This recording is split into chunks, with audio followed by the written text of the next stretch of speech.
یاد ہے، بڑا مشہور واقعہ ہے اور پوری دنیا میں مشہور ہوا۔ واقعہ اتنا محیر العقول ہے، سعودیہ ریاض کی ہائی کورٹ کے اندر کیس چلا، اخبار نے سرخیاں لگائیں۔ کیس کیا ہے؟ کوئی جائیداد کا جھگڑا، کوئی مال کا تنازع ہے؟ نہیں، کیس یہ ہے ایک 80-90 سال کا بوڑھا اور ایک 60-70 سال کا بوڑھا ہے، بوڑھے ہیں دونوں، عدالت میں کیس لگا ہوا ہے۔ کیس بھی عجیب و غریب نوعیت کا۔ کیس یہ ہے 70-80 سال کا جو بندہ ہے اس کے پاس اس کی 110 سال کی والدہ موجود ہے۔ چھوٹے بیٹے نے مقدمہ کیا ہوا ہائی کورٹ کے اندر، نیچے سے آتے آتے ہائی کورٹ میں آ گیا ہے۔ یہ ساری زندگی اس نے والدہ کی خدمت کی ہے، یہ بوڑھا ہو گیا ہے، اب والدہ کی خدمت صحیح طرح نہیں کر سکتا، میں کیس کرتا ہوں۔ 70 سال اس چھوٹے بھائی کی بھی عمر ہے کہ والدہ میرے حوالے کر دی جائے۔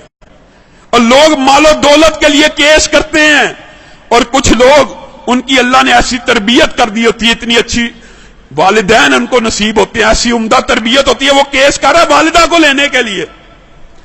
عدالت کا جج پریشان ہے، یہ کس قسم کا کیس آ گیا؟ وہ خود لکھتا ہے داستان، بار میں انٹرویو دیا، میں نے ان کا پیچ اپ کرانے کی کوشش کی، 15 دن تم رکھ لو، 15 دن۔ بڑا بیٹا کہتا ہے میرے پاس رہی ہے، میں نے اب چھوڑنی ہی نہیں، اب چاہے میری عمر 80 سال ہو گئی ہے، ایک دن بھی اگر میری والدہ میرے بارے میں شکایت کرے میرے چھوٹے بھائی کو دے دینا۔ چھوٹا بھائی کہہ رہا ہے یہ اکیلا ہی جنت کمانے لگا ہوا، میرا کوئی حق نہیں والدہ پہ، اس نے اتنی عمر خدمت کر لیا، میرا بھی حق ہے، یہ بوڑھا ہو گیا ہے۔ پیچ اپ کرنے کی کوشش کی، پیچ اپ نہیں ہوئی۔ عدالت کا جج لکھ رہا ہے اخبار کے اندر، پیچ اپ دونوں بھائیوں کو بلایا، اور اللہ کا واسطہ ہے کیا تماشا بنایا ہوا، اخباروں میں خبریں لگ رہی، ایک بھائی مان جائے، سرنڈر کر لو، 15 دن۔ کوئی بھائی ماننے پہ تیار نہیں، کہا والدہ سے پوچھ لیتے۔ جج نے آخری حل یہ نکالا، والدہ سے پوچھتے کہ جس کے پاس والدہ رہنا چاہتی ہے اس کے سپرد کر دوں گا۔ والدہ کو بلایا گیا، ویل چیئر پہ آئی، کہتے ہیں 30 کلو اس کا وزن ہوگا، کمزور سی۔ جج نے پوچھا یہ تیرے بیٹے تو نے کیسی تربیت کی ہے، تیرے لیے جھگڑے ہیں؟ میرے پاس تو مال و دولت کے کیس آتے ہیں، جائیداد کے کیس آتے ہیں، پراپرٹی کے کیس آتے ہیں، تو ان دونوں میں سے کس کے پاس رہنا چاہتی ہے؟ والدہ اس عمر میں رو رہی ہے، اللہ کی قسم مجھے دونوں پیارے ہیں، میں دونوں میں کسی کے ساتھ فرق نہیں کر سکتی، آپ جج ہیں، میں نے آپ کو اختیار دیا، جس کے ساتھ رہنے کا حکم دیں گے میں رہوں گی، میں دونوں میں سے ایک کا انتخاب کر کے اپنے کسی بیٹے کا دل نہیں توڑنا چاہتی۔ عدالت کے جج نے فیصلہ لکھا، شہ سرخیاں چھپی، اس بزرگ خوش قسمت خوش نصیب انسان کے آنسوؤں کی تصویر ریاض کے اخبار میں چھپی۔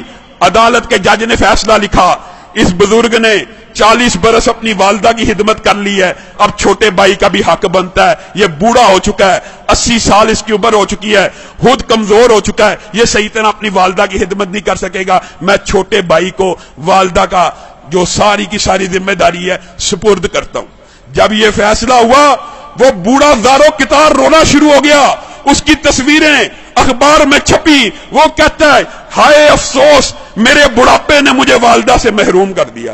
لوگوں یہ تربیت ہے، یہ انداز ہے کہ 80 سال کا بوڑھا زارو کتار والدہ کے چھننے پہ رو رہا ہے کہ میری جنت مجھ سے دور کر دی گئی ہے۔ ہمارا معاشرہ کتنا بد نصیب ہے، بدبخت ہے، بوڑھے والدین کی خدمت کرنا تو دور کی بات، ان کو اولڈ ہوم میں بھیج دیتا ہے، اولڈ ہاؤسز میں بھیج دیتا ہے۔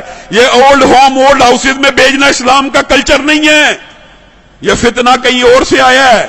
اسلام میں رشتہ داروں کی اہمیت ہے، جو چاہتا ہے، نبی کریم صلی اللہ علیہ وسلم نے فرمایا جو بندہ چاہتا ہے نا اس کا رزق